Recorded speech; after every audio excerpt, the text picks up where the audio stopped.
시청자 여러분 안녕하십니까? 2월 22일 수요일 뉴스가 있는 저녁 시작하겠습니다. 지난해 우리나라의 출산율과 인구 감소 추세가 더 뚜렷해진 것으로 나타났습니다. 이미 인구 감소의 여파로 어린이집이나 학교가 줄어들고 소멸 위기에 처한 지역도 생겨나고 있죠. 먼저 오늘 뉴스는 앞으로 국가 존립에도 영향을 줄 수 있는 저출산의 실태와 파장에 대해서 차례로 살펴보겠습니다. 심각한 저출산 현상이 지속되면서 지난해 출생아 수는 25만 명 아래로 떨어졌습니다. 여성 한 명이 평생 낳을 것으로 예상되는 합계 출산율이 사상 처음으로 0.7명대까지 떨어졌습니다. OECD 국가 중에 합계 출산율이 한 명 아래인 나라는 우리나라밖에 없습니다. 먼저 오인석 기자의 보도입니다. 지난해 출생아 수 25만 명 선이 무너졌습니다. 3년 연속 20만 명대입니다. 2017년 30만 명대로 떨어진 출생아는 3년 만에 20만 명대로 주저앉았습니다. 2002년 49만 7천 명과 비교하면 20년 만에 반토막이 난 겁니다. 여성 한 명이 평생 낳을 것으로 예상되는 합계 출산율은 지난해 0.78명으로 사상 처음으로 0.7명대로 떨어졌습니다. 합계 출산율은 2018년 0명대로 하락한 이후 끝을 모르고 추락하고 있습니다. OECD 국가 평균 합계 출산율 1.59명의 절반에도 못 미치는 수준입니다. 특히 한 명 아래인 나라는 우리가 유일합니다. 시도별로는 세종이 유일하게 한 명을 넘은 가운데 서울의 합계 출산율이 가장 낮았습니다. 통계청은 올해 출생아 수와 합계 출산율이 더 떨어질 것으로 예측했습니다. 출생아는 23만 3천 명, 합계 출산율은 0.73명이 될 것으로 내다봤습니다. 2020년 장래 인구 추계 결과를 보면은 2024년에 합계 출산율이 0.7명까지 이제 줄었다가 그 위에 조금씩 회복하는 것으로 이제 장래 추계에서는 전망을 하고 있습니다. 지난해 엄마의 평균 출산 연령은 33.5세로 1년 전보다 0.2세 높아졌습니다. 혼인 건수는 19만 2천 건으로 1970년 통계 작성 이래 가장 적었습니다. 2년째 20만 건 아래로 떨어진 건데 혼인이 줄고 늦게 하는 추세는 저출생을 심화시키는 요인이 되고 있습니다. 정부가 저출산 대책으로 천문학적인 예산을 쏟아붓고도 저출산 기조를 반전시키는데 실패했다는 평가가 나올 수밖에 없습니다. YTN 오인석입니다. 네, 이렇게 출생아 숫자는 줄었는데 사망자는 1년 전보다 5만 명 넘게 늘면서 지난해 인구는 12만여 명이나 줄었습니다. 갈수록 인구는 줄고 고령화는 빨라져 경제 활력을 잃고 국가 존립마저 흔들릴 수 있다는 우려도 나오고 있습니다. 이어서 이영원 기자의 보도입니다. 고령화의 코로나19 영향까지 겹치면서 지난해 사망자는 1970년 이후 가장 많았습니다. 출생아는 줄었는데 사망자는 크게 늘면서 인구는 12만 명 넘게 감소했습니다. 문제는 지난 2020년 처음 인구가 줄어든 이후 갈수록 감소폭이 커지고 있다는 겁니다. 이런 감소 규모는 2070년이면 51만 명에 달할 전망입니다. 고령화가 증가되고 그다음에 출생아가 감소가 되기 때문에 지금의 그 자연 증가는 계속해서 감소가 확대될 것으로. 인구 감소 여파로 어린이집이나 학교는 줄고 사라질 위기에 처한 지역은 늘고 있습니다. 2005년 33곳이었던 소멸 위험 지역은 불과 17년 만에 113곳으로 급증했습니다. 학교와 교육기관이나 이런 데를 통해서 경제 구역이 형성이 되거든요. 숙박, 하숙, 먹거리, 경제 시장들이 형성이 되는데 그것들이 다 무너지는 거예요. 농촌은 그걸 빨리 경험한 거죠. 일부 지역을 넘어 국가의 존립 자체가 위태로워지는 것도 시간 문제로 보입니다. 실제로 인구 절반 가까이가 65살 이상 고령층이 되는 시기는 50년이 채 남지 않았습니다. 더 심각한 건 생산 연령 인구가 지금의 절반에도 못 미치게 된다는 점입니다. 청년 한 명이 노인 한 명을 책임져야 할 정도로 부담이 커지게 되는 겁니다.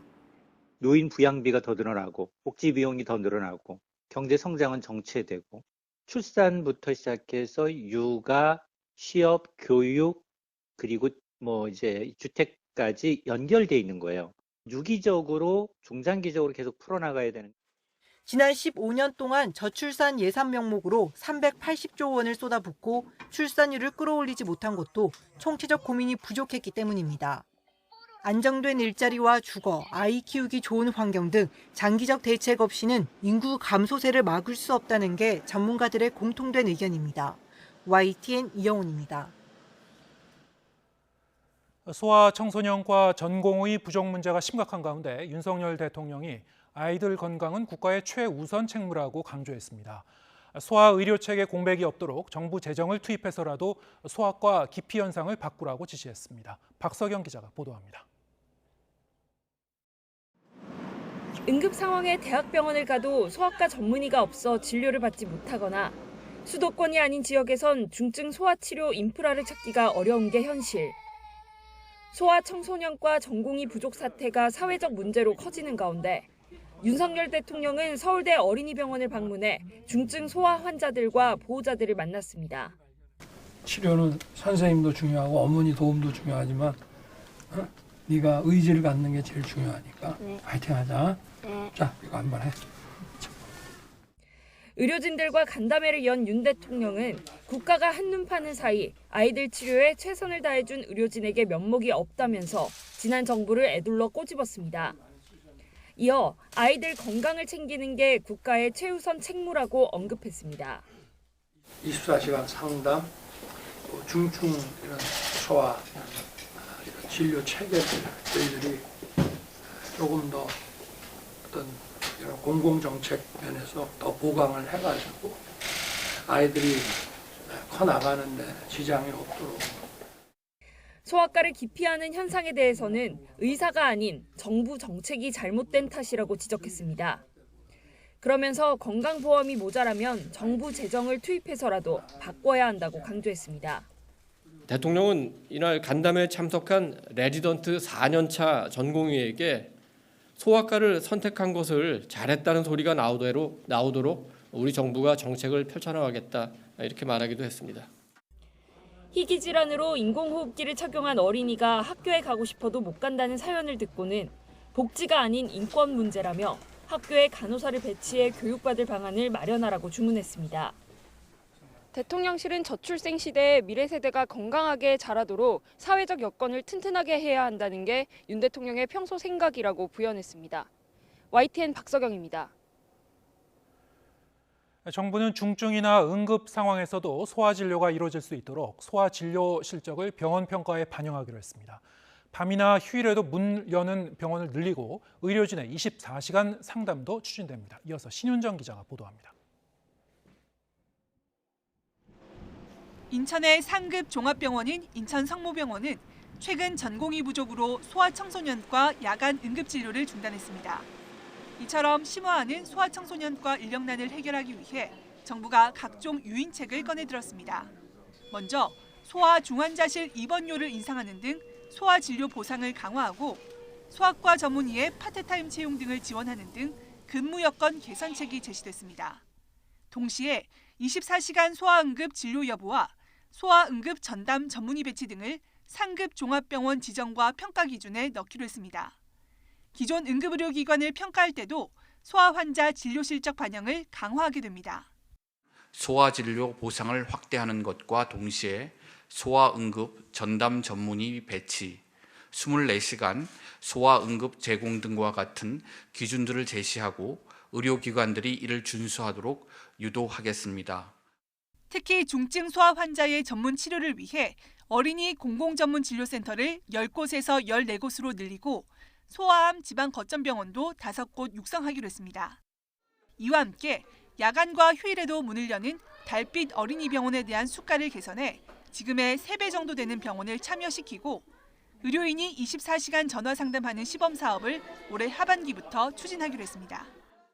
달빛 어린이병원 같은 형태들, 야간이나 휴일에 하는 병원들을 좀 대폭적으로 확대시켜서 특히 야간, 휴일, 또 중증암 이런 쪽을 에 대한 진료 강화하고 이번 대책에서는 그러나 근본적 해결책으로 꼽히는 의사수 확대 계획은 빠져 소아청소년과 위기 해결에 실효성이 있을지는 미지수입니다. 조규홍 장관은 의정 협의가 재개되는 대로 의대 증원을 신속히 협의하겠다며 그전이라도 이미 발표된 필수 의료 대책을 차질 없이 추진하겠다고 말했습니다. YTN 신윤정입니다. 더불어민주당 이재명 대표가 윤석열 대통령을 겨냥해 국가 권력을 갖고 장난하면 깡패라며 거친 발언을 쏟아냈습니다. 이에 국민의힘은 당을 사유화하고 장난하면 명백한 범죄자라고 맞받는 등 체포동의안 표결을 둘러싼 갈등이 격화하고 있습니다. 손유정 기자입니다. 더불어민주당 이재명 대표는 국가 권력을 갖고 장난하면 그게 깡패지 대통령이겠느냐며 윤석열 대통령을 거칠게 쏘아붙였습니다. 2016년 국정농단 특검 당시 수사권 갖고 보복하면 그게 깡패지 검사냐고 했던 과거 윤 대통령 발언을 되받아친 겁니다. 국가 권력을 가지고 장난하면 그게 깡패지 대통령이겠습니까? 왜 방어를 하느냐, 가만히 맞아라 라고 하는 것, 이게 깡패의 인식이라고 생각됩니다. 의원총회로 부결 기류를 확인한 이 대표는 당 원로들을 만나며 단일 대우 결집에 더 공을 들였습니다. 이 대표의 깡패 발언에 국민의힘은 입에 담을 수 없는 막말이라며 발끈했습니다. 이 대표야말로 당을 방탄마기로 삼고 장난하면 뭔가 캥기는 명백한 범죄자지 공당 대표겠느냐며 맞받았습니다. 대통령을 향한 공격적인 수식어와 거친 막말이 난무할수록 의심만 더해질 뿐입니다. 자진 출두해 영장실질심사 받으면 여야 신경전은 3월 임시국회를 논의하기 위한 협상 테이블로 이어졌습니다. 여당은 이 대표가 방탄 없이 법원에 자진 출석할 수 있도록 3월 6일 이후 국회를 열어야 한다고 주장한 반면 민주당은 여당이 검찰을 부추겨 다시 영장 청구를 하려는 수작이냐며 국회법대로 3월 초 개회를 고수했습니다. 3월 1일은 우리 3.1절로서 순국 선열들을 기리는 날이고 일요일인데 그날부터 국회를 연다는 것은 빈틈 하나 없이 방탄하겠다는 것밖에 되지 않지 않습니까? 대한민국 국회가 그렇게 가야 되는 겁니까? 원칙대로 여당이라면 국회법에 의거하고 하루라도 더 일해야 한다라고 하는 그런 입장으로 나오는 것이 마땅하지 않겠어요. 이재명 대표는 내일 기자회견을 열어 검찰 영장 청구의 부당성을 주장하면서 여론전에 힘쓸 계획입니다. 여당과 검찰 측 반격도 예상되면서 2월 임시국회는 민생과 경제보단 체포동의안 전국으로 마무리될 공산이 커졌습니다. YTN 손효정입니다. 검찰이 이재명 대표의 구속영장에 적시한 4천억 원대 배임 액수는 재작년 유동규 전 본부장 수사 때와는 계산법 자체가 다릅니다. 기존의 수사 결과를 뒤엎고 이 대표 혐의 입증에 화력을 집중하는 모습인데 검찰은 추가 수사를 통해서 새로운 진실이 드러났다는 입장입니다. 나희엔 기자입니다. 재작년 유동규 전 본부장이 처음 기소될 때 적용된 대장동 배임 액수는 최소 651억 원입니다. 예상 택지 개발 이익을 3.3제곱미터당 1,500만 원에서 1,400만 원으로 줄여잡아 성남도시개발공사에 손해를 끼쳤다는 논리입니다. 현재 이재명 대표의 구속영장에서 이런 계산법은 사라졌습니다. 대신 검찰은 민관 유착이 없었다면 애초 실무진 건의대로 공사가 전체 개발 이익의 70%를 가져올 수 있었다는 논리를 내세웠습니다.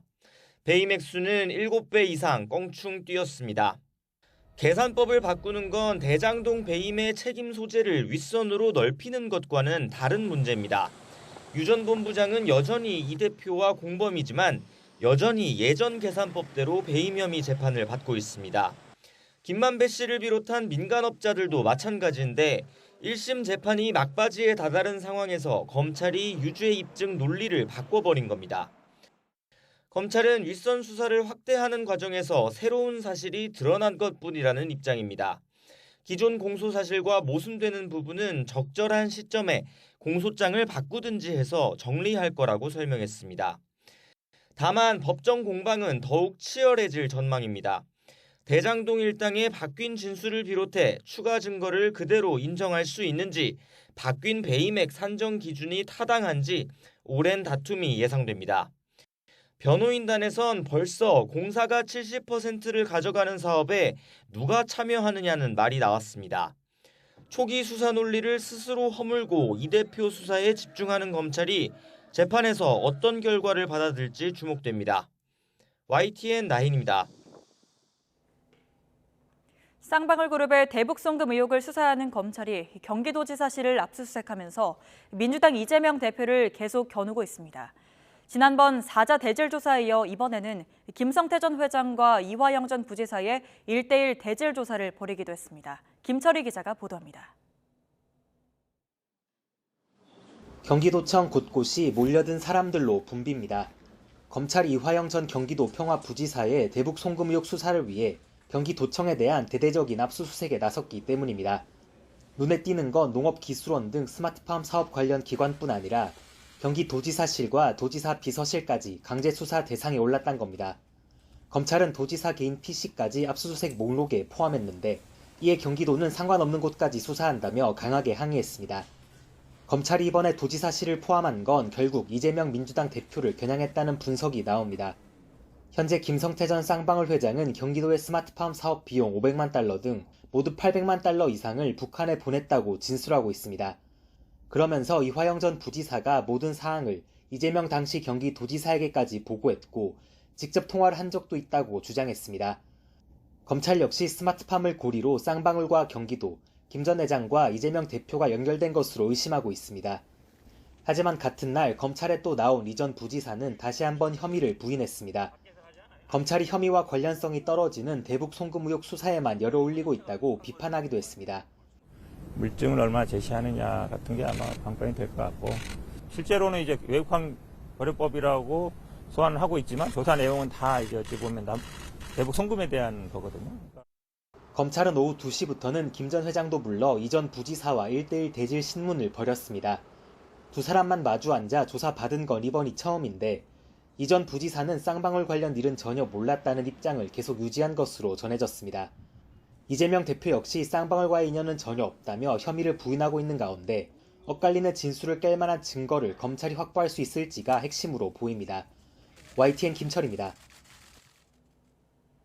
국민의힘 차기 당대표를 뽑기 위한 전당대회가 후반 레이스에 접어들면서 후보들 간의 공방도 갈수록 치열해지고 있습니다. 특히 김기현 후보를 두고 나머지 후보들의 협공이 이어지는 가운데 결선을 염두에 둔 합종 연행 가능성도 제기되고 있습니다. 권남기 기자입니다. 국민의힘 전당대회 최대 이슈로 떠오른 김기현 후보의 울산 땅 투기 의혹을 두고 경쟁 주자들은 연일 공세를 이어갔습니다. 땅 투기 의혹이 있으면 내년 총선 힘들다. 전형적인 권력형 토건비리라는 비판에 이어 울산의 이재명이란 말까지 나왔는데 이제 여당 당권주자 간의 신경전을 넘어 민주당까지 가세하며 여야 갈등으로까지 번졌습니다. 야당 의원이었다면 지금 소환과 수차례 압수수색을 진행하고도 남았을 것입니다. 김 후보는 민주당까지 공세에 나서자 문재인 정부 시절 자신에 대한 수사로 검증이 끝난 일이라며 총력 맞대응에 나섰습니다. 세상에 자기 땅 밑으로 터들 뚫어달라고 직권남용한 사람 여러분 보신 적 있습니까? 민주당 자살골 될 겁니다.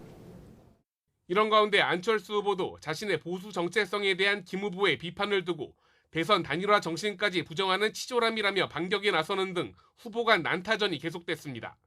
각종 여론조사에서 선두를 달리는 김기현 후보의 1차 과반을 막기 위한 나머지 후보들의 협공 속에 안철수, 천하람 두 후보의 연대설도 흘러나왔습니다.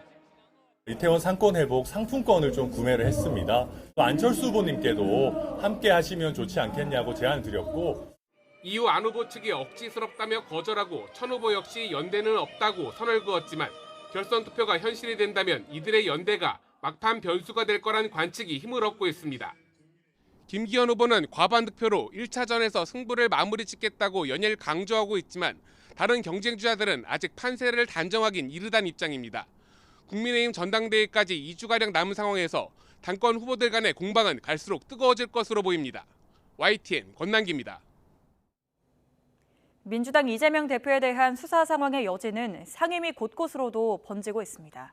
민주당이 밀어붙이고 있는 쟁점 법안에 대해 국민의힘은 대통령에게 거부권을 건의하겠다는 입장인데요. 오늘 국회 운영위에서는 김건희 여사 주가 조작 의혹을 두고 여야가 다시 맞붙었습니다. 황윤태 기자가 보도합니다. 법안 처리를 위해 열린 국회 운영위 시작부터 민주당은 김건희 여사의 주가 조작 의혹과 천공의 관저 방문 의혹을 꺼내며 대통령실을 정조준했습니다. 김건희 여사 주가 조작 의혹 특검을 주장해온 민주당은 대통령실 관계자들을 상대로 현안 질의가 필요하다고 압박했습니다. 지금 뭐 천공에 천자만 나와도 김건희 여사의 김자만 나와도 너무 과민 반응하고 있고 심지어 대통령실은 김건희 여사의 대변인 역할을 하고 있어요. 반면 국민의힘은 문재인 정부에서도 기소하지 못한 김 여사 주가 조작 의혹으로 민주당이 정쟁을 유도하고 있다며 반발했습니다. 그러면서 민주당 공세가 이재명 대표 범죄 혐의 물타기에 불과하다고 견제구를 날렸습니다. 범죄 피해자 이재명 대표 구하기 물타기 현안 질의가 될까 봐 저는 걱정이 됩니다. 정치 공세의 장으로 이용하는 운영위가 되지 않도록. 기대위에서도 난방비를 포함한 생활물가 폭등을 두고 여야 기싸움은 계속됐습니다. 대선을 앞두고 에너지를 포퓰리즘적으로 운영을 했다라고 우리가 얘기를 하는 겁니다. 서민들과 취약계층들, 중산층들은 난방비 폭탄 맞아갖고 2배 이상 내고 있어요. 여기에 민주당은 노란봉투법이나 양곡관리법 등 쟁점 법안을 반드시 처리하겠다는 입장이고 국민의힘은 야당이 강행하면 대통령에게 거부권 행사를 건의하겠다며 맞서고 있습니다. 특히 양곡관리법의 경우 김진표 의장이 중재안을 냈지만 서로 입장차만 확인하며 이견을 좁히지 못했습니다. 우리도 쉽게 받아들이기 어렵고 또 민주당도 받아들이기 어려워서 중재안만 나온 정도지 본격적인 협상은 없는 상태입니다. 수용할 수 있는 부분을 중심으로 저희가 수용안을 내서 양곡관리법은 신속하게 본회의에서 처리를 해야 한다는 게 저희의 확고한 입장입니다. 그래서 일단은 오늘 서로의 입장을 다시 한번 확인했고 여야 신경전이 이어지면서 이번 2월 임시국회에서도 여야 정쟁 속에 빈손으로 끝날 수 있다는 우려가 갈수록 커지고 있습니다. YTN 황윤태입니다.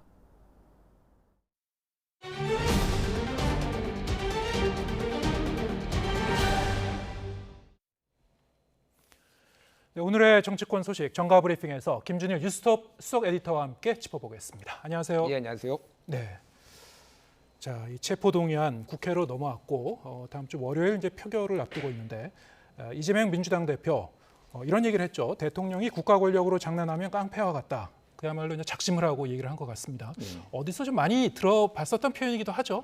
이게 이제 2019년에 윤석열 검찰총장이 네. 이제 인사청문회였나요? 그때 검사가 수사권 가지고 보복하면 그게 깡패지 검사입니까? 이런 예. 얘기를 한 적이 있었죠. 그거를 이제 빗댄 거가 하나가 있고 또 하나는 한동훈 법무부 장관이 깡패라는 단어를 굉장히 자주 썼습니다. 예. 그래서 국민들은 깡패의 배우가 궁금하지 예를 들면 뭐 깡패를 잡아오는 사람이 누군지 궁금해하지 않는다라든지 네. 깡패라는 용어를 자주 쓰니까 그거를 빗대서 좀 얘기한 것 같아요. 그래서 깡패라는 용어 쓰는 거 가지고 또 김남국 의원하고 설전을 했지 않습니까? 예. 그래서 이 깡패라는 용어를 가지고 약간 되치기하는 느낌 네. 그것도 있고 조금 이제 이 현재 윤석열 정부의 어떤 검찰 수사 이런 것들이 좀 부당하게 예. 과도하게 이루어지고 있다 이런 것들을 얘기를 해서 좀 지지층 결집하려는 이런 뭐 전체적인 수가 있지 않나 그렇게 보여집니다. 예.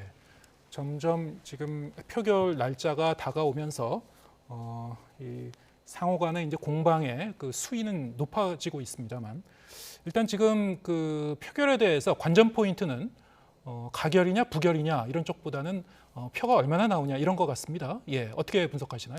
일단 전체적으로 보면 비명계도 이번에는 부결시켜야 된다라는 네. 기류가 강한 것 같고 그거를 일단은 설훈 의원이 좀 소위 말해서 가르마를 타준 것 같아요. 예. 의원총회에서 이번에는 부결시켜줘야 된다 이렇게 얘기를 하면서 다른 의원들도 사실 상당한 심적인 압박이 있었거든요. 만약에 이제 뭐 가결일까지는 아니더라도 이탈표가 나왔을 경우에는 이게 무기명 투표라고 하더라도 누가 이거를 표를 던졌냐라고 하면서 좀 압박들이 지지자들로부터 들어올 수도 있고 여러 가지로 좀 들어올 수 있는 것에 대한 부담감들 그리고 지금 민주당 입장에서 보면은 검찰 수사가 과도하다라는 거 이런 것들을 종합적으로 고려했을 때 오히려 이번에는 조금 그 비명계 입장에서는 고민 안 하고 마음 편하게 부결을 좀 던지는 이런 쪽으로 좀 가는 것 같습니다. 그래서 저는 170표 이상 부결이 나올 거라고 봅니다. 지금 민주당이 169인데 그러니까 친민주당 성향 아니면 민주당에서 탈당한 무소속 성향까지 포함을 하면은 한 170 중반까지도 부결표가 나올 수 있겠다 이렇게 보고 있습니다. 네, 의원총회에서 이렇게 총의를 모았었다는 건데 이게 이제 검찰의 구속 움직임이 이제 워낙 부당하다 이런 이제 그 기류가 전반적으로 확산됐기 때문이다라고도 볼 수 있겠지만은 다른 한편으로는 지금 이제 비명계 움직임을 잠깐 말씀해 주셨는데 과연 그 비명계 의원들은 어떤 생각을 하고 있는 건지 이게 이제 명분을 좀 쌓아가고 있는 거 아닌가 뭐 이런 시각도 있는 것 같습니다. 예, 그러니까 지금 이번에는 이재명 대표를 좀 체포동의안을 부결시켜 줌으로써 도와준다라는 느낌이 좀 있는 것 같아요. 그래서 예. 서른 의원이 부결하고 나면 대표가 또 행동할 거니 뭐 이런 발언도 했거든요. 네. 이게 그러니까 어떤 거냐? 그러면 예를 들면 이번에 부결시켜 주면은 당원 80조에 의해서 기소가 될 경우에는 당무가 정지되는 그거를 적용을 해가지고 이재명 대표가 알아서 사퇴하는 거를 의미하는 거냐? 뭐 이렇게 해석들이 분분했는데 그냥 그거를 뭐 이를테면은 서른 의원하고 이재명 대표하고 밀약했다 이런 썰보다는 이거를 은근슬쩍 흘림으로 인해서 대표의 거취를 좀 압박하려는 모양새 이런 것들이 있었어요. 그래서 이번에 어쨌든 체포동의안에 대해서 부결시켜주고 그런데 또 다음번이 기다리고 있다라는 거 아니에요. 예. 지금 예를 들면은 뭐 쌍방울 대북송금이라든지 백현동이라든지 뭐 정자동 호텔 특혜라든지 뭐 이런 것들이 줄줄이 왔을 때 어떻게 할 것이냐라고 했을 때는 그때는 상당히 이재명 대표가 좀 부담을 받을 수 있다라는 거가 있고 오늘 눈에 띄었던 게 이재명 대표가 이제 당 상임 고문단을 만났어요. 네. 거기서 권노갑 상임 고문이 이렇게 얘기를 했습니다. 다음 체포동의안 때는 떳떳하게 임하길 바란다. 선당우사해달라 이런 얘기거든요. 어떤 의미입니까? 그러니까 이게 쉽게 얘기를 하면 체포동의안이 이 부분 말고 다음번에 왔을 때는 예. 체포동의안 이거 부결 가결하지 말고 그냥 가서 영장실질심사 받아라. 이거 네. 당에 부담된다라는 거예요. 근데 권노갑 상임고문 같은 경우에는 동교동계 좌장으로 그렇죠. 불렸잖아요. 그리고 서른 의원은 동교동계 막내였거든요. 그때. 예. 그러니까 이게 어느 정도 일맥상통하는 부분이 있는 거예요. 그러니까 뭐 두 분이 뭐 말을 맞췄는지 그거는 모르겠으나 어쨌든 이번은 도와줄게. 다음번에는 대표가 좀 거취를 결정해줘. 이런 것들이 비명계에 좀 어느 정도 깔려 있지 않냐 그렇게 보여집니다. 예. 이후에 이제 추가적인 그 영장이 또 계속 청구가 될 경우에 어떻게 할 것이냐. 그 관련된 여러 가지 시나리오 그리고 전망들은 국민의힘 의원들 중에서도 이제 제기하고 있는 사람들이 있고 지금 말씀하신 대로 이 민주당 내부에서도 이런 좀 고민이 있는 것 같은데 사실 이제 민주당 지지율이 하락세를 면치 못하고 있어요 최근에. 이게 사실은 야당 입장에서 대통령의 이 국정수행 그 지지율이 그렇게 높지 않은 상황에서 전혀 이제 반사이익을 받지 못하고 오히려 좀 하락하고 있는 상황이란 말이죠.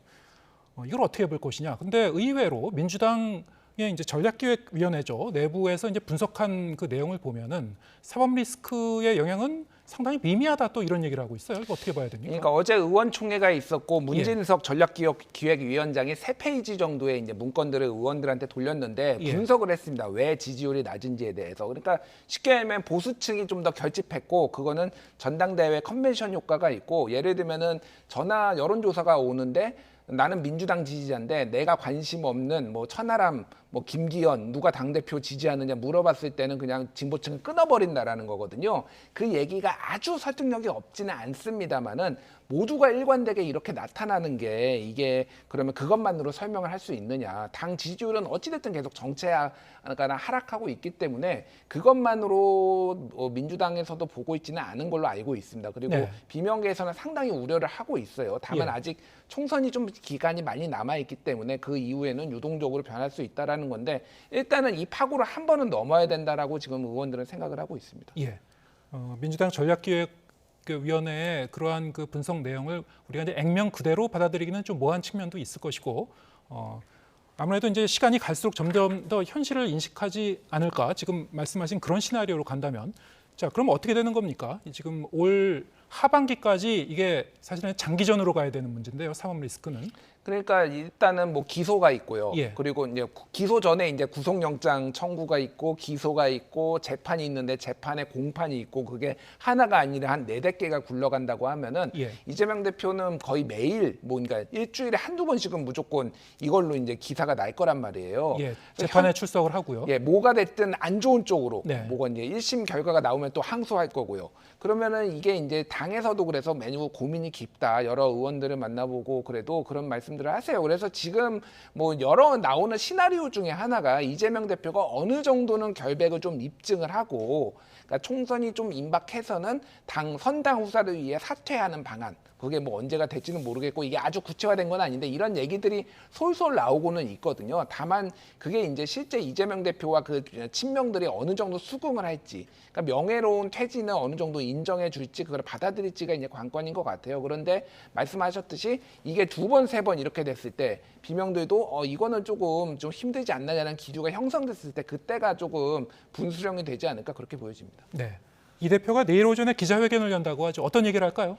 일단은 뭐 지금은 뭐 이제 뭐 강하게 전선을 그어놓은 상황이기 때문에 이 검찰 수사의 부당성 그리고 현재 윤석열 정부의 검찰에 대한 뭐 비판 이런 것들이 주를 이룰 것으로 보입니다. 지금 상황에서 갑자기 뭐 내가 뭐 그럼 영장 실질 심사를 받겠다라고 하기는 힘들 것 같고요. 네. 지난번에 검찰 수사 받았을 때는 우리가 생각해 보면 돼요. 그때는 처음에는 굉장히 많은 의원들을 대동원하고 한 50여 명이 출석을 했잖아요. 근데 그 다음부터는 내가 혼자 가겠다 이런 식으로 계속 바꿨잖아요. 이번도 비슷하게 조금 전체 의원들이 좀 뭐 일치 단결해서 당론까지는 아니더라도 이제 거부를 하고 그 다음부터는 조금 다른 스탠스를 취할 가능성 이런 것들이 있는데 현재로서는 좀 강하게 지금 정부를 비판하지 않을까 그렇게 보여집니다. 예, 국민의힘 얘기를 해보겠습니다. 오늘 또 이 전당대회 당대표 후보 간의 TV 토론이 예정돼 있습니다. 오늘은 좀 밤 늦게 하더라고요. 자, 오늘은 어떤 그 이슈가 대두가 될지 1차, 2차 TV 토론 때 보면은 김기현 후보의 이른바 이제 울산 KTX 노선 변경 땅 투기 의혹 집중적으로 제기되기도 했고요. 안철수 후보에 대해서는 이제 김기현 후보가 주로 이제 정체성 문제를 제기하기도 했었고 몇 가지 주제가 지금 반복돼 갖고 나오고 있는데 오늘은 어떨 걸로 이제 전망하시는지요? 일단 오늘 정책에 관련해서는 정책 브리핑이 있는데 국민연금 부동산 문제 남북 관계 이런 게 있거든요. 그래서 국민연금은 이제 윤석열 정부에서 지금 개혁을 하고 있으니 이거에 대해서 뭐 안철수 후보도 굉장히 본인이 전문성이 있다고 생각하고 천하람 후보도 젊은 세대를 반영해서 뭐 그런 얘기들이 좀 나올 것 같습니다.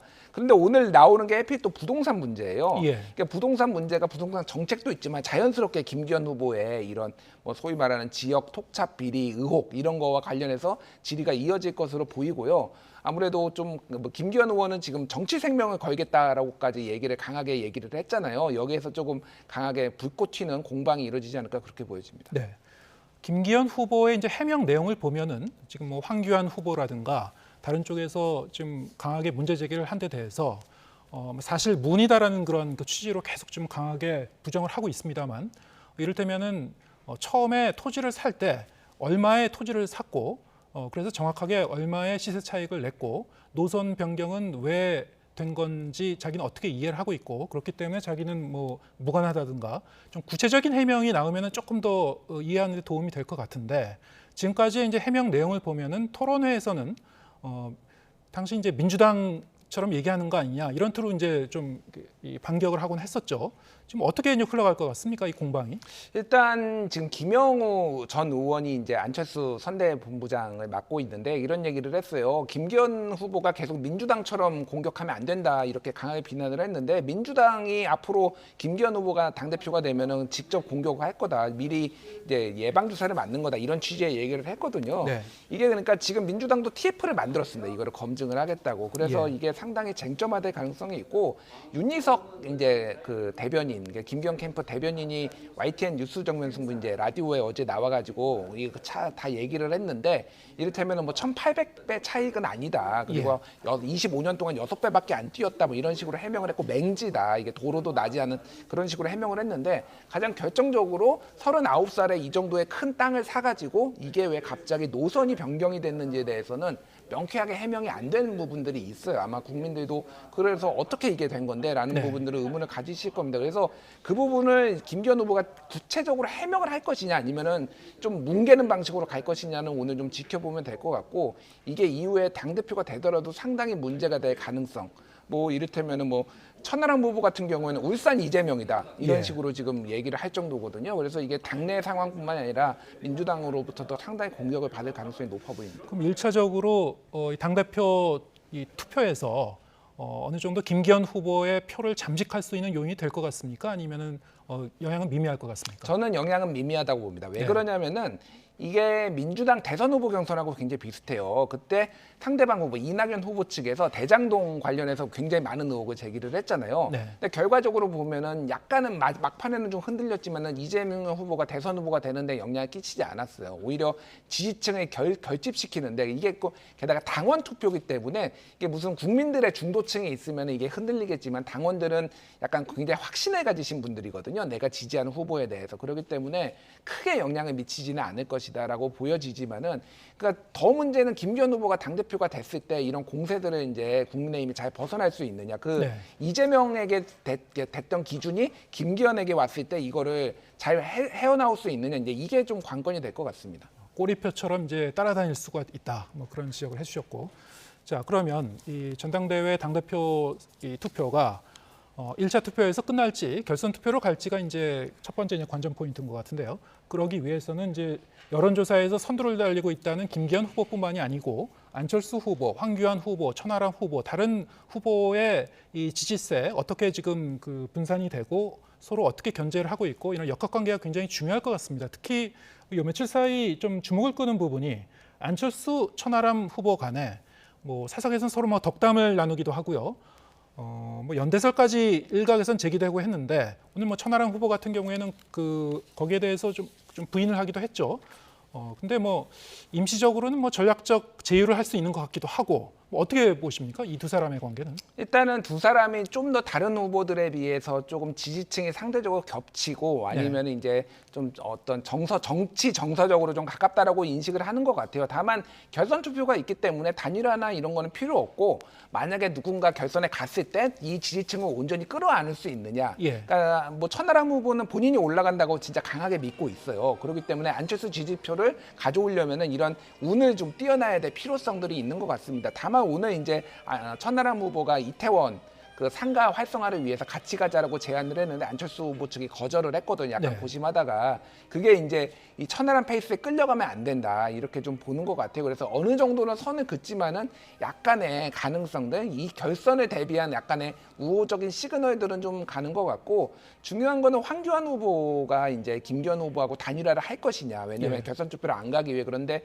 점점점 단일화 가능성은 좀 작아진다고 보는 게 황교안 후보는 여기에서 유의미한 지지율을 얻어서 지금 당장 당대표가 아니라 차기 아니면 그 이후에 정치 생명은 부활을 노리는 사람이기 때문에 하나의 자리 이런 거 가지고 연연할 분은 아니거든요. 그런 거 봤을 때는 아무래도 결선 투표를 가지 않을까. 지금 상 지지율 분포로 봤을 땐 그렇게 보여집니다. 특히 1차 토론회, 2차 토론회에서 황교안 후보가 김기현 후보에 대해서 이제 부동산 문제로 공세를 이제 가하는 거를 보면은 연대설은 조금 더 사그라드는 게 아닌가. 지금 분석하신 대로라면은 일각에서는 이제 황교안 후보가 추후에 뭐 공천 문제라든가 여러 가지를 염두에 두고 김기현 후보 측과도 이제 어느 정도의 이제 관계를 가져가려는 그럴 가능성도 있다라고 봤지만은 그냥 본인이 어느 정도 일정 그 수준의 지지율을 이번 투표에서 확보한다면 그것만으로도 본인의 정치적 자산으로 갖고 갈 수 있다는 거죠. 그렇죠. 지금은 뭐 정치적으로 굉장히 조금 이제 존재감이 없었는데 이 정도면은 이제 정치적으로 다시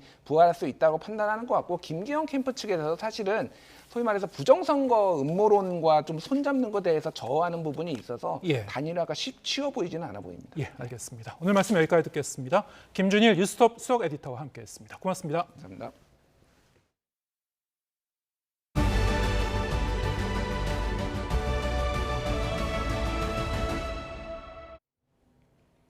미 연방준비제도의 긴축 완화 기대감이 줄면서 뉴욕 증시가 일제히 큰 폭으로 내렸습니다. 국제 기름값도 내림세를 계속하고 있습니다. 류재복 기자가 보도합니다. 미국 뉴욕 증시의 다우존스 30과 스탠더드 앤 푸어스 500, 나스닥 지수가 일제히 2% 넘게 내렸습니다.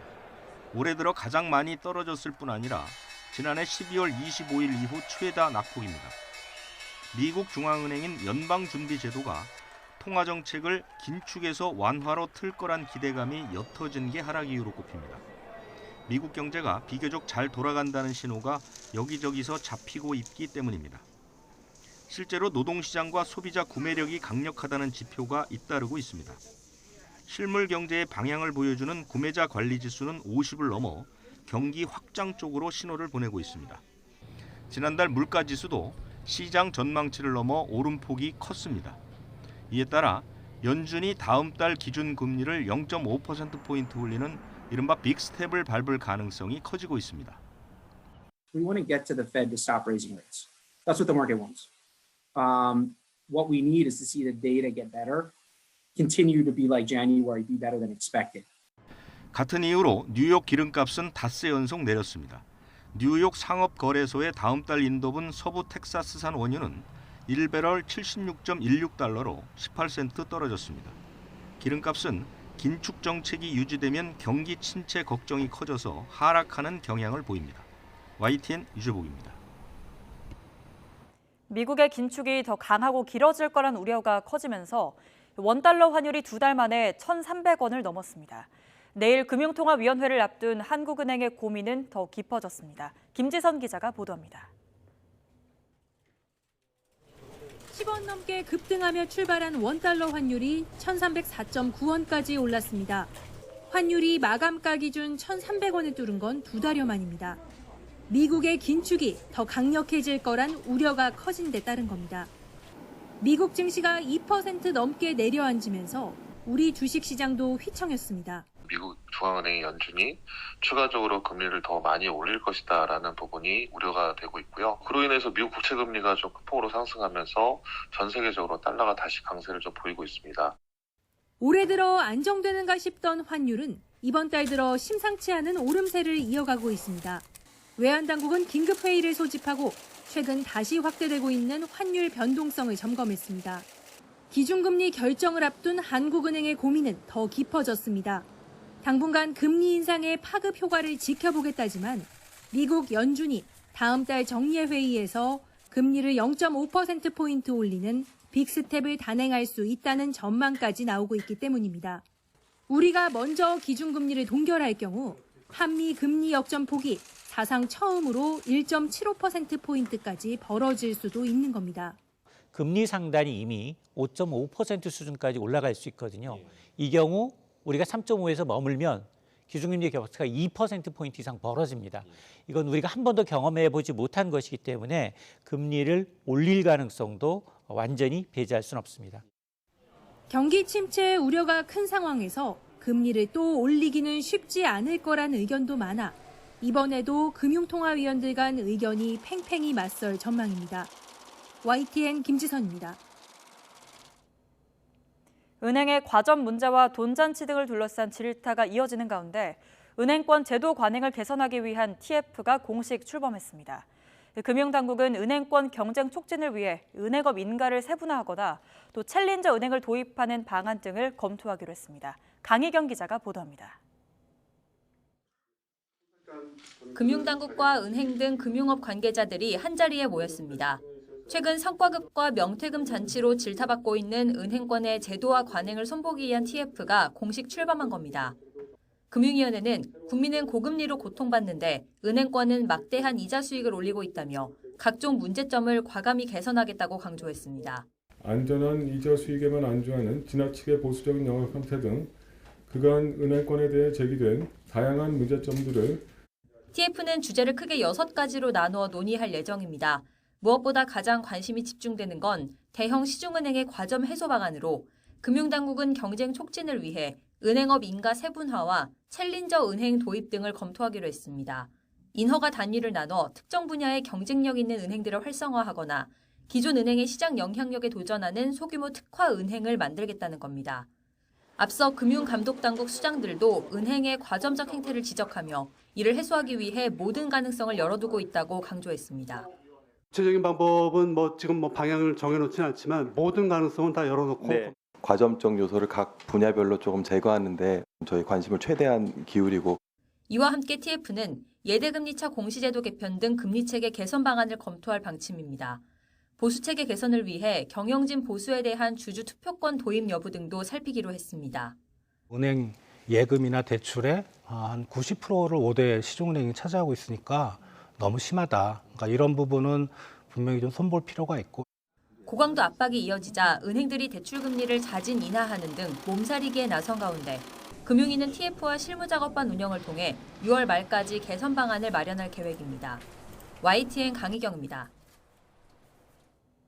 중국에서 오는 입국자에 적용됐던 강화된 방역 조치가 이제 다음 달부터는 추가로 해제됩니다. 입국 후 PCR 검사를 받지 않아도 되고 또 인천공항이 아닌 다른 공항에 도착하는 것도 가능해집니다. 김평정 기자입니다. 중국발 입국자에 대한 코로나19 PCR 검사 의무가 다음 달부터 해제됩니다.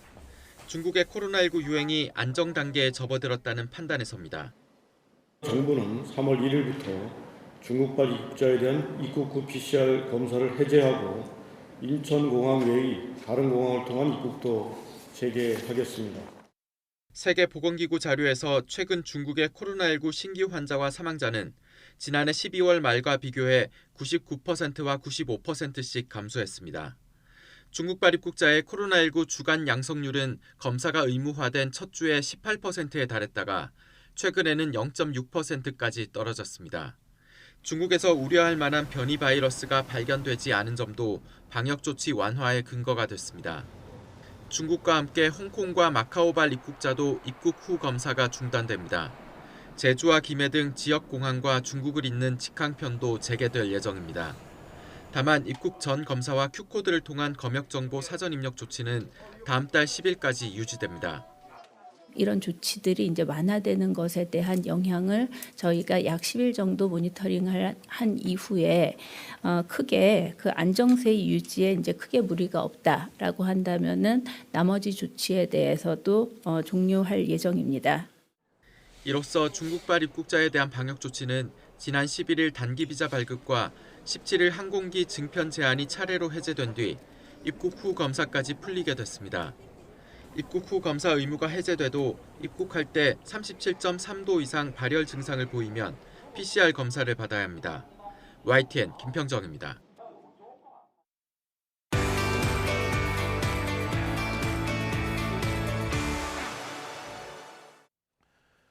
네, 지난 밤 사이 뉴욕 증시의 주요 지수가 일제 2% 이상 하락하면서 3대 지수 모두 올해 들어 가장 큰 폭의 낙폭을 기록했죠. 한편 한국은행 금통위가 내일 기준금리 인상 여부를 결정하는데 그 인상폭을 두고 의견이 엇갈리고 있습니다. 관련 내용 쇼미더경제에서 정철진 경제평론가와 함께 이야기 나눠보겠습니다. 어서 오세요. 네, 안녕하십니까. 네. 자, 뉴욕 증시 하락하고 한국 증시 하락하고 원화 가치도 하락하고 뭐 여러 가지로 심상치는 않은데 하나하나 좀 따져보겠습니다. 일단 금융시장에서 뉴욕 증시가 이제 하락한 거는 뭐 1차적으로 뭐라고 봐야 될까요? 전형적인 되살아난 긴축의 공포, 네. 긴축의 공포가 다시 밀려왔다. 이렇게 정리를 해보시면 될 것 같습니다. 이게 조금 역설적 상황인데요. 간밤에 이제 미국의 제조업 PMI 지수, 구매자 관리 지수가 발표됐는데 상당히 좋았습니다.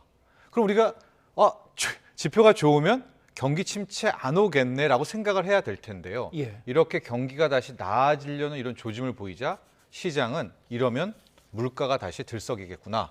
그러면 미국의 연준이 지금까지 올려왔던 금리 인상의 속도를 더 높이겠구나라는 이런 긴축의 우려 때문에 시장이 크게 하락했다라고 보시면 될 것 같고요. 또 이제 홈디포, 월마트 대표적인 이제 소비 기업들이고 이들의 실적을 가지고 또 상황을 파악을 하는데 이번에는 괜찮게 나왔는데 이들이 그러나 앞으로의 실적 부분은 장담할 수 없다. 이런 것들이 좀 같이 복합적으로 작용을 하게 되면서 시장을 크게 끌어내렸다. 이렇게 정리해 볼 수 있습니다. 네, 시장의 불확실성도 혼재하고 있고 네. 미국 기준금리를 더 오래 더 높이 가져갈 가능성을 이제 주시하고 있는 거죠. 자, 그런데 우리 시간으로 내일 새벽이죠. 미국 연방공개시장위원회의 그 의사록, 지난달 의사록이 뭐 어떻게 나올지 좀 주시하고 있는 것 같습니다. 그렇습니다. 이제 지난번에 있었던 직전에 FOMC 회의에서 연준 위원들이 모여서 무슨 이야기를 했나 그 의사록을 우리가 확인해 볼 수 있을 텐데요. 그 내용들을 하나하나 보면 이제 여기 나온 연준 위원들은 투표권이 있는 13명 아니겠습니까? 예. 이들의 코멘트 속에서 향후 통화 정책의 뭐 간도와 폭을 우리가 눈치챌 수 있기 때문에 이 의사록의 내용이 굉장히 중요합니다. 특히 지금 연준이 왜 금리를 뭐 더 안 올린다고 했다가 동결한다고 했다가 또 많이 올릴 것 같고 이렇게 왔다 갔다 하느냐. 이건 나오는 지표, 바로 물가 지표가 실은 우리의 생각만큼 잘 안 떨어지기 때문인데요. 작년 여름이었었죠. 6월에 미국의 이제 소비자 물가 상승률이 9%를 찍고 그 다음부터는 굉장히 드라마틱하게 물가 상승률이 떨어졌습니다. 그러니까 이런 물가 상승률의 하락 이 상태를 보면 이러면 연준이 이제는 금리 인하는 아니지만 긴축의 강도와 속도는 늦출 수도 있겠구나라는 이제 그런 기대감이 터졌고요. 그게 1월에 시장의 주식시장을 올렸는데 자, 직전에 나왔었던 1월 소비자 물가 상승률이 6.4. 지금도 보시면 알겠지만 그림이 6.5에서 거의 눕는 듯한 모습을 보이지 않습니까? 예. 바로 저 대목입니다. 그러니까 저걸 보고 아마 연준 위원들도 아, 이거 물가가 이대로 좀 우리가 잠깐 쉬면 안 되겠는데 혹시 이런 이야기가 나오게 되고 그러면 이제 3월 22일 날 있습니다. 다음 달이죠. 3월 FOMC 회의에서 0.25%포인트가 아니라 한 방에 그냥 빅스텝 0.5%포인트를 가야 되는 거 아니야? 뭐 이런 이야기가 나올 거에 대한 두려움이 굉장히 큰 거죠, 현재로서는요. 네. 이게 한 요 며칠 사이에 특히 여러 가지 이제 전망이 혼재돼 갖고 좀 나오고 있는 그런 상황인데 그렇습니다. 네. 아까 이제 우리 그래프에서도 봤습니다만 미국 소비자 물가 둔화 속도가 좀 느려지고 있는 것이 아니냐. 네.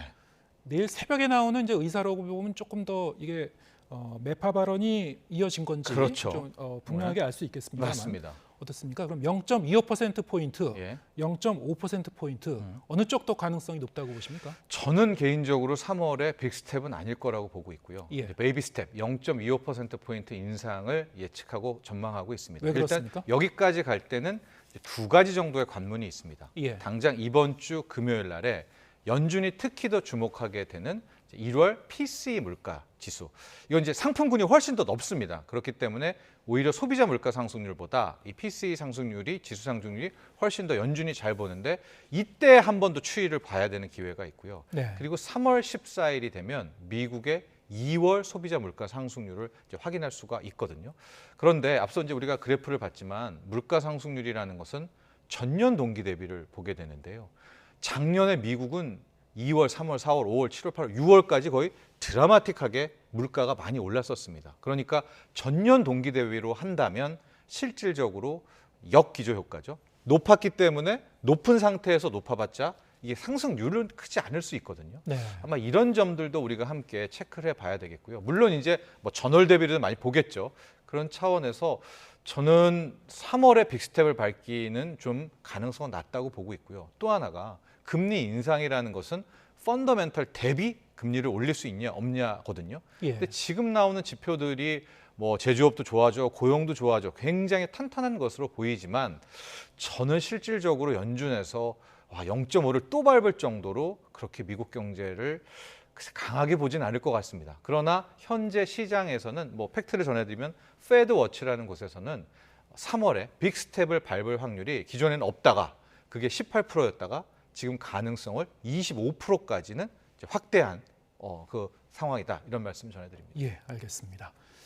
자, 이 미국 기준금리하고도 좀 우리의 이제 환율이라든가 기준금리 단연 연결이 돼 있습니다만 네. 환율 먼저 좀 짚어보죠. 원달러 환율이 두 달 만에 다시 1,300원대를 돌파를 했습니다. 네.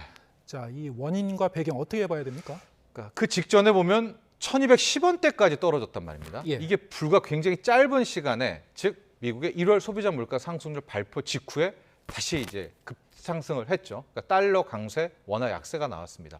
두 가지 요인인데요. 첫 번째 요인은 우리가 지금까지 얘기했던 긴축입니다. 그동안은 뭐 연준이 한 3월 정도의 금리 인상 끝낼 거야.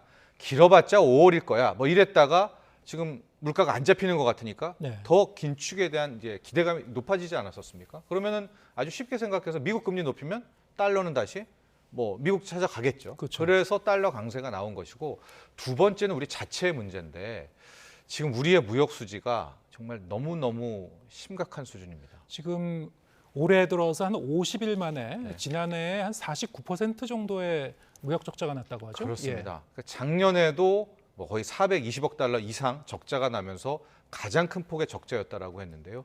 말씀하신 대로 지금 1월 1일부터 2월 20일까지가 186억 달러 적자입니다. 네. 이미 작년에 40% 적자가 난 상태고요. 단 50일 만에. 그렇죠. 예. 예. 그리고 아직까지도 이게 이제 중국과 반도체 때문인데 이 두 개가 빠르게 회복할 것처럼 보이지는 않거든요. 예. 그럼 이제 현재가 12개월 연속 무역 적자인데 그 이상으로 간다면 여기에 퀘스천 마크가 찍히게 되는 것이고요. 한국 경제는 누가 뭐래도 무역이 굉장히 어떤 핵심 아니겠습니까? 예. 그런 한국 경제가 흔들리면서 다시 원화의 가치도 떨어지는 이 두 가지 요인이 환율을 다시 끌어올렸다 이렇게 보여집니다. 그렇군요. 예. 자, 이렇게 이제 환율이 상승하게 되면 이게 국내 물가 자극 요인이기도 하고 그렇죠. 한국은행의 고민도 좀 더 깊어질 수 있을 것 같은데 네. 내일 금통위가 기준금리 어떻게 결정할지 상당히 초미의 관심사입니다. 예. 그렇습니다. 현재 우리의 기준금리는 3.5%고요. 네. 미국의 기준금리는 4.75. 미국은 3월에 뭐 베이비든 빅스텝이든 올리는 게 거의 확실하니까 이제 5%를 향해 가는 거죠. 그리고 바로 내일 한국은행의 선택이 남아 있는데요. 시장에서는 일단 동결 쪽에 훨씬 더 좀 무게를 두고 있는 것 같습니다.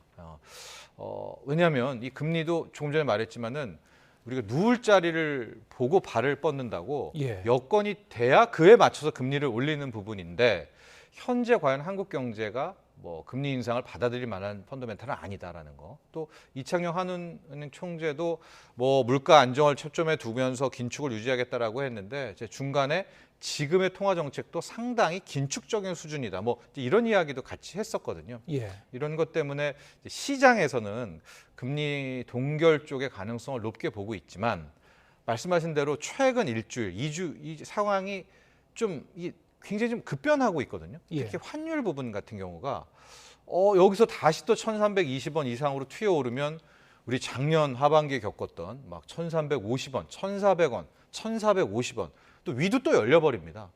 저는 이런 것들을 좀 고려한다면 또 미국이 당장 뭐 3월 FOMC는 모르겠지만 우리가 그동안에 거의 1%에서 뭐 1.5 이내에 갭을 유지해 왔다는 것을 본다면 한 번 더 인상을 해서 3.75로 맞춰놓고 그다음에 연준을 좀 기다려보면 어떨까라는 생각을 갖고 있어서 저는 좀 금리 인상 쪽의 가능성을 보고 있으나 네. 그러나 현재 시장 다수설은 동결 쪽으로 좀 가닥이 잡히고 있는 것 같습니다. 예, 뭐 내일 어떻게 결정하는지 그렇죠. 지켜보기로 네. 하고요.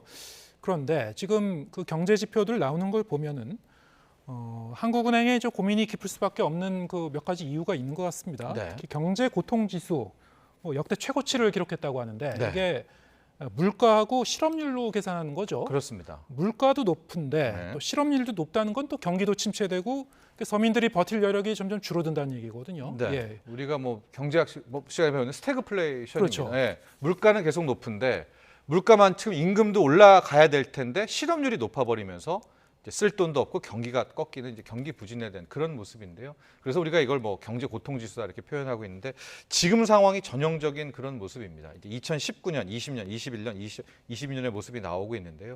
지금 소비자 물가 상승률 같은 경우가 글쎄요.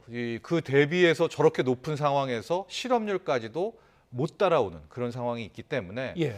실질적으로 한국은행의 고민은 커져가고 있고 또 하나가 이제 이 통계 외에 이제 엊그제 발표됐던 기대 인플레이션이 다시 또 고개를 들고 있거든요. 예. 그러니까 우리 현재 저도 그렇고 우리 앵커께서도 그렇고 우리 시청자분들도 물가가 안 잡힐 거라고 지금 생각을 하는 거예요. 예. 예. 한국은행이 저렇게 금리를 올리고 뭘 하던 간에 그 이유를 좀 봤더니 뭐 최근에 있었던 공공요금 인상에다가 또 난방비에다가 그리고 이제 당장 다음 달에는 소주 가격 그리고 4월부터는 맥주 가격 이런 것들이 알게 모르게 우리가 지금 물가가 더 오를 거야라는 생각을 갖고 있지 않습니까? 지금 월급 빼고 다 오르고 있다고 합니다. 다 오르지 네. 않습니까?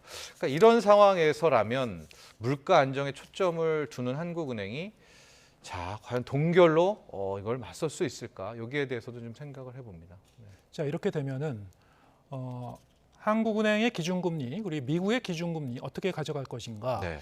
한미 이 금리의 이 역전이 이루어지게 되면은 네. 자, 어느 정도 폭까지 우리가 용인할 수 있는 건지 어떻게 보십니까? 뭐 과거에 보면 1.5% 포인트도 벌어져 봤었고요. 네. 거의 1을 안쪽으로 이제 따라잡은 모습이 됐는데요. 지금은 미국은 4.75, 우리는 이제 3.5죠. 내일 어떻게 될지 모르겠습니다. 이제 3.5로 갈지 아니면 3.75가 될지는 이제 내일 결정이 되겠고요. 예. 미국은 3월에 5자를 보게 되겠죠. 그럼 이제 3월에 되면 우리가 금리 인상을 안 하고 이번에 버티게 되면 1.5%포인트가 벌어져 버리게 되는 상황이거든요. 예. 저런 기준금리의 갭 차이도 분명히 한국은행은 신경 쓸 수밖에 없겠고요. 실질적으로 우리가 뭐 2주 전, 3주 전까지 동결에 대한 이야기를 할 때는 원달러 환율이 굉장히 안정적이었었거든요. 즉 원화 강세에 대한 모습들이 나왔었는데 지금 상황이 좀 급변하고 있지 않겠습니까? 네. 저는 한미 기준금리 역전과 그 역전의 차이도 실은 내일 굉장히 한국은행의 금통위원들이 좀 신경 쓸 대목이고요. 아마 금통위 위원들도 내일 새벽일 겁니다. 한 2시 반 정도에 나올 이제 미국의 직전 FOMC 회의 의사록의 그 내용을 또 함께 보겠죠. 그래서 연준의 또 의중도 살펴볼 것 같습니다. 예. 자, 뭐 시간이 많이 남진 않았는데 이 문제도 좀 짚어보죠. 지금 금융당국이 은행권의 영업 관행 제도 개선하기 위해서 지금 작업에 이제 착수한다고 하죠.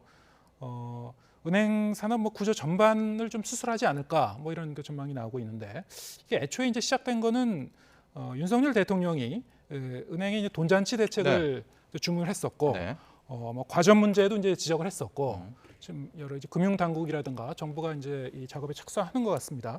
좀 어떤 방향으로 진행이 될까요? 그러니까 TF팀이 이제 구성이 됐었고요. 역시 첫 번째, 두 번째 항목은 윤석열 대통령이 첫 번째 지시했던 이제 돈잔치 부분 아니겠습니까? 그래서 지금 내용을 좀 보면 뭐 경영 촉진이라고 하는데 이제 두 번째 항목이 있죠. 지금 성과급, 퇴직금, 저 보수 체계에 대한 부분을 한번 TF팀에서 이야기를 할 것 같은데 저는 오히려 저기 4번, 5번 있지 않습니까? 비이자 수익에 대한 부분, 그다음에 금리 체계 개선 부분도 상당히 중요하다. 저게 우리나라 은행은 거의 이자 수익, 예대 마진이라고 하죠. 이게 한 80% 뭐 가까이 90% 가까이 됩니다. 그러니까 뭐 실질적으로 은행은 예대 마진으로만 그냥 하는 거예요. 그런데 또 잘 보시면 대출 금리가 중금리가 우리는 거의 없잖아요. 시중은행에서. 진짜 돈 잘 갚을 사람들에게만 대출을 해주고 뭐 조금만 신용이 이렇게 안 좋을 것 같으면은 아예 안 받거나 더 높은 금리가 가야 되는. 그러니까 그 중금리에 대한 어떤 금리에 대한 개발, 신용 파악에 대한 노력도 별로 없기 때문에 이 4번, 5번에 대한 부분들에 좀 초점을 맞추지 않을까 또 이렇게 보여지고 있습니다. 네. 자, 그런데 이 금융당국 그리고 정부의 이 은행 산업 그리고 관행에 대한 어떤 이런 수술, 자, 이걸 보고 뭐 여러 가지 시선이 좀 엇갈리는 부분이 있긴 있습니다. 애초에 윤석열 대통령이 얘기했었던 은행을 이제 공공재로 이제 간주하는 그 발언의 어떤 용어의 적확성에 대해서도 여러 가지 뭐 이견을 갖고 계신 분들이 충분히 있을 것 같긴 한데요. 뭐 거기에 대해서는 좀 논하기에는 저희가 시간이 부족한 것 같고 일단 뭐 그거는 뭐 공공성 측면을 좀 강조했다는 것을 뭐 이해할 수는 있겠습니다만 이게 너무 좀 관치금융으로 가는 거 아니냐 뭐 이런 시각이 하나 있는 것 같고요. 또 한편으로는 진작에 그러면은 당국이 이런 작업에 착수해야 되는 거 아니냐. 이게 좀 뒷북 행정 아니냐. 뭐 이런 시각도 있는 것 같고요. 어떻게 보십니까? 그렇습니다. 이제 관치금융이라는 말 자체가 굉장히 우리에겐 부정적으로 다가오는데요. 관치금융도 좀 나눠서 보면 긍정적인 관치금융, 부정적인 관치금융 뭐 이렇게도 우리가 세분화 볼 수 있다고 보거든요. 뭐 가령 대표적인 것이 우리가 과거에 했었던 관치금융은 이제 뭐 대통령이 혹은 정부가 이 기업에 대출해줘라든가 그렇게 명령을 내려서 뭐 기업을 특정하게 몰아준다라든가 은행장이라든가 이런 것들을 직접 마음에 맞는 사람을 꽂는다든가 뭐 이런 것들은 정말 좀 버려야 될 그럴 관치금융이겠죠. 근데 뭐 긍정적인 관치금융이라고 제가 말씀드렸던 거는 이제 과거에 뭐 1차 세계대전 이후에 독일이 거의 막 물가 상승 뭐 이런 거에 힘들었을 때 상당히 정부가 압박하는 은행을 압박하면서 또 이 문제를 해결해냈던 이제 그런 대목도 있거든요. 그래서 가령 불합리한 예대 마진이라든가 왜냐하면 은행은 일종의 이게 면허와 특허가 있기 때문에 굉장히 좀 독점적인 과점적인 지위에 있지 않겠습니까? 그런 부분에 대한 어느 정부가 뭐 예대 마진에 대해서 한번 들여다본다든가 또 우리가 이해할 수 없는 뭐 성과급 보수 체계라든가 이런 것들에 대해서 정부가 한 번씩 이게 체크하는 부분들에 있어서는 과거의 관치금융이라 이거를 똑같이 또 매치하지 않아도 되지 않겠는가라고 해서 어떤 식의 접근법인가가 더 중요하지 않나 이런 생각합니다. 그동안 사실 이제 은행의 이자 장사라든가 이른바 이제 성과급 잔치 여기에는 분명히 이제 국민들의 정서와 맞지 않는 부분들이 있었고요. 이제 금융당국의 이번 조치가 좀 실효성이 어느 정도 있는지 지속성이 있는지 한번 지켜보도록 하겠습니다. 정철진 경제평론가와 함께했습니다. 고맙습니다.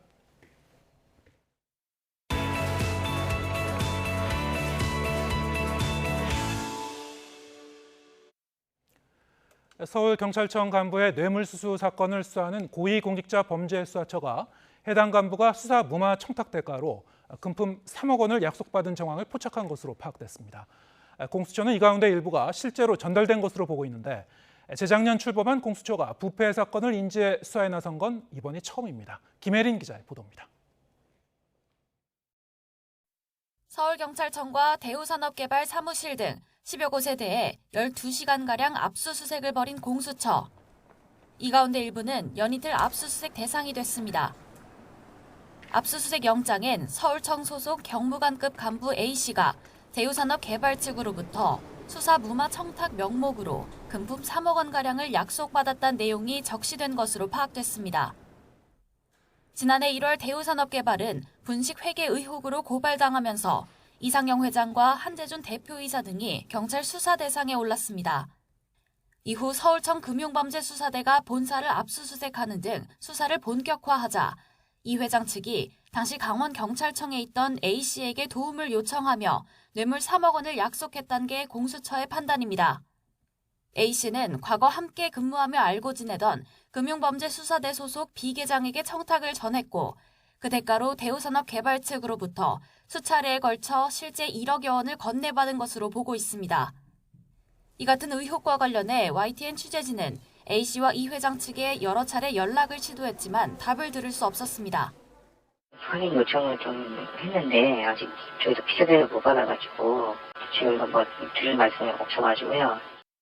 재작년 출범한 공수처가 고위급 경찰 간부를 상대로 수사에 나선 건 이번이 처음입니다.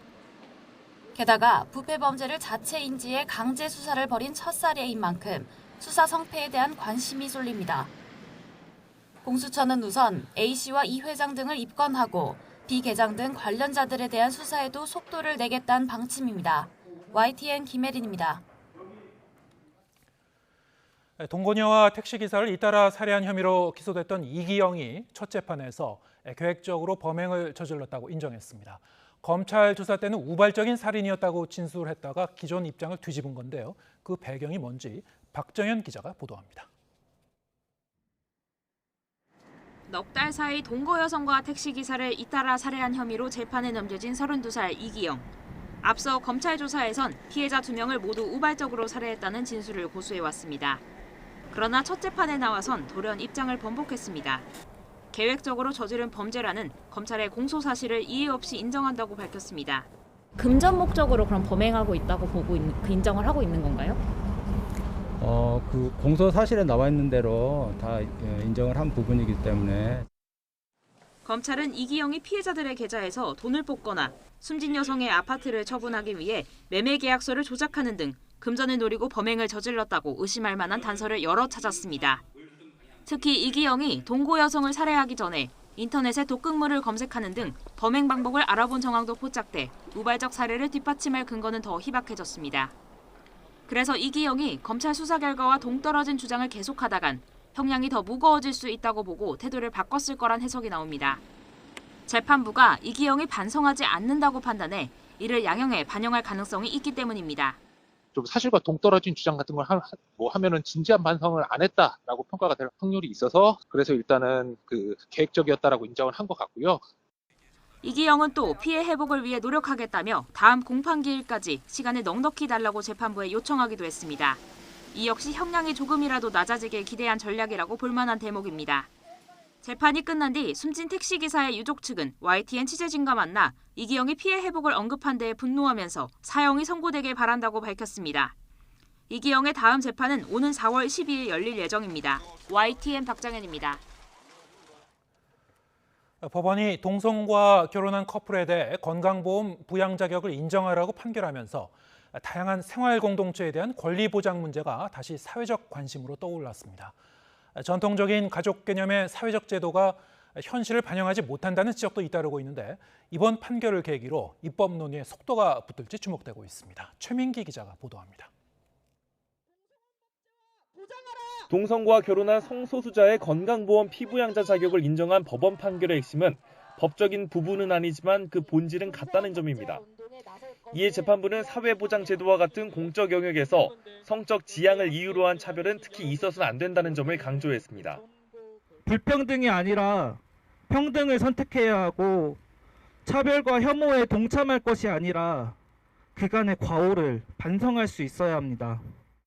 실제로 동성 부부는 법적으로 혼인이 인정되지 않는 만큼 사회제도상 여러 사각지대에 놓여 있습니다. 부부에게 주어지는 주거 지원과 세제 혜택, 가족수당이나 경조휴가 같은 제도 적용은 물론이고 입원이나 수술 동의 등 응급 상황에서의 보호자 인정이 어렵고 상속권 주장도 할 수 없습니다.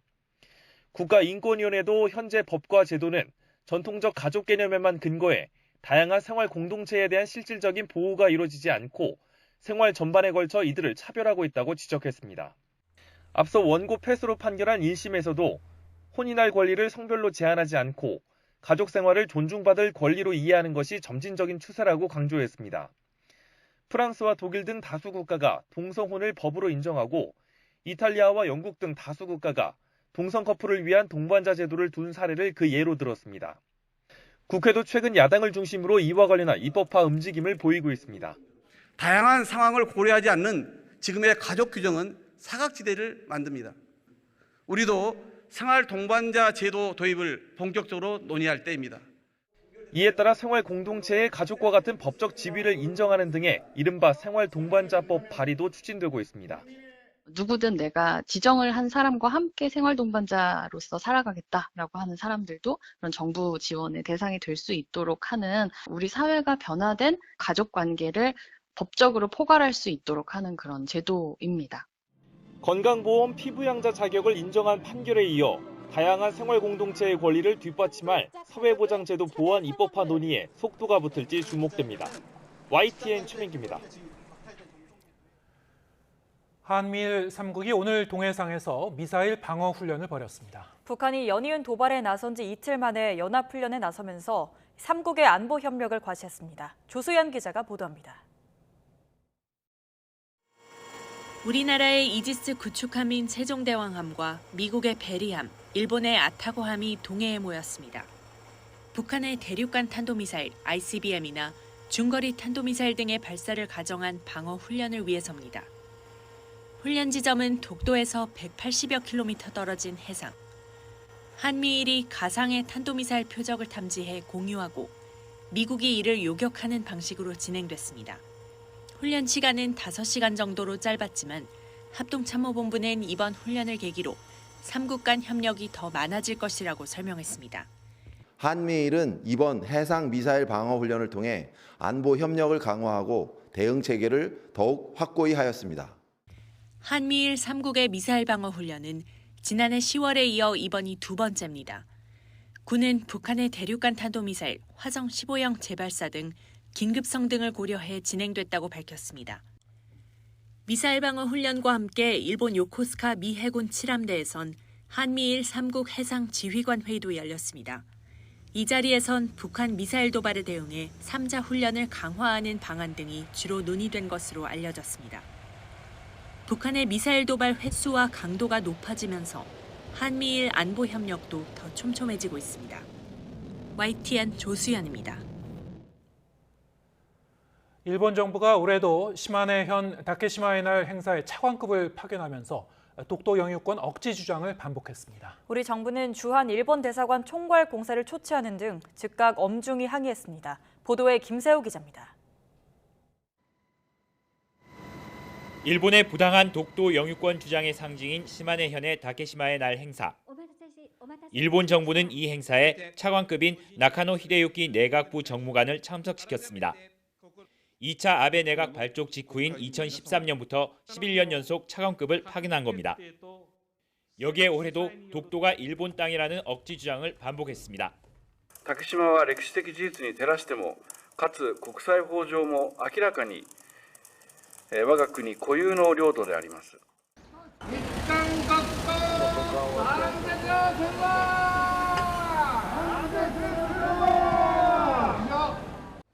도심 곳곳에서는 독도 영유권과 독도 탈환을 주장하는 우익단체들의 시위가 이어졌습니다. 시위대들은 주일 한국 대사관 앞에서 구호를 외치며 항의 서한을 전달하기도 했습니다.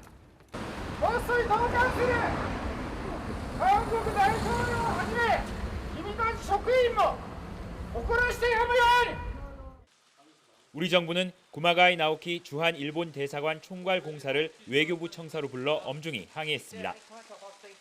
외교부는 또 대변인 성명을 통해 독도는 역사적, 지리적, 국제법적으로 명백한 우리 고유의 영토라는 점을 분명히 했습니다. 이어 시마네 현의 다케시마의 날 행사를 즉각 폐지할 것도 촉구했습니다.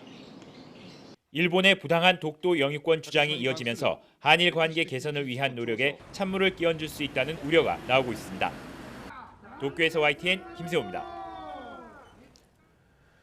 튀르키예를 덮친 추가 지진은 바닥으로 추락한 주민들의 삶을 더욱 어렵게 만들었습니다. 무너진 건물에서 세간살이를 옮기다 사망한 사람들이 나오고 있지만 위험을 무릅쓰고 가재도구로 옮기는 상황은 계속되고 있습니다. 김선희 기자가 보도합니다. 처참하게 부서진 아파트에서 주민들이 침대와 소파 등 세간살이를 옮기느라 바쁩니다. 아이들이 좋아하는 인형도 빼놓지 않습니다. 지진으로 여동생과 친척을 잃은 야시르 씨는 그들을 땅에 묻고 가재도구라도 챙기기 위해 다시 무너진 집을 찾았습니다. 추가 지진에 대한 경고가 계속 있었지만 노숙을 지내는 극심한 고통 속에 위험을 무릅쓰고 피해 현장에 왔습니다. Hani uyuduklarını anladıktan sonra artık sonuçta hepimiz yaşıyoruz. Bu saatten sonra onları geri getiremeyiz ama hepimiz yaşadığımız için elimizde ne olan varsa çıkartmaya çalışıyoruz. Mecburuz yani çünkü başka çaremiz yok. 야시르 씨는 다행히 추가 지진을 가까스로 피했지만 무너진 건물에 세간살이를 챙기러 갔다가 목숨을 잃는 경우가 늘고 있습니다. AP통신 등 외신은 이들이 집안에서 다양한 물건을 챙기다 매몰됐다고 전했습니다. 이들이 위험을 무릅쓰고 지진 현장을 찾는 것은 아직도 열악하기만 한 현지 사정 때문입니다. 이재민 규모만 200만 명이 넘는 데다 텐트에서 86만 명, 컨테이너에서 2만 명 넘게 생활하다 보니 극심한 겨울 추위와 생필품 난에 시달리고 있습니다. Başka bir şey mi olacak diye çok korkuyoruz. Ben bir hafta boyunca hiç uyumadım. Yani ayaklarımı hissetmiyorum bazen. 추가 지진 지역의 구조 작업은 붕괴 위험으로 수색이 힘들고 시신을 찾기도 어려워 며칠이 걸릴 수도 있습니다. 더욱이 추가 지진으로 인한 잔해가 2억 1천만 톤가량 더 늘어나며 주변 이재민들의 삶을 더욱 피폐하게 만들고 있습니다. YTN 김선희입니다. 네, 오늘 뉴스가 있는 저녁은 여기서 인사드리겠습니다. 잠시 뒤에는 뉴스 퍼레이드가 이어집니다. 네, 저희는 내일 저녁 7시에 다시 찾아뵙겠습니다. 함께해 주신 여러분 고맙습니다.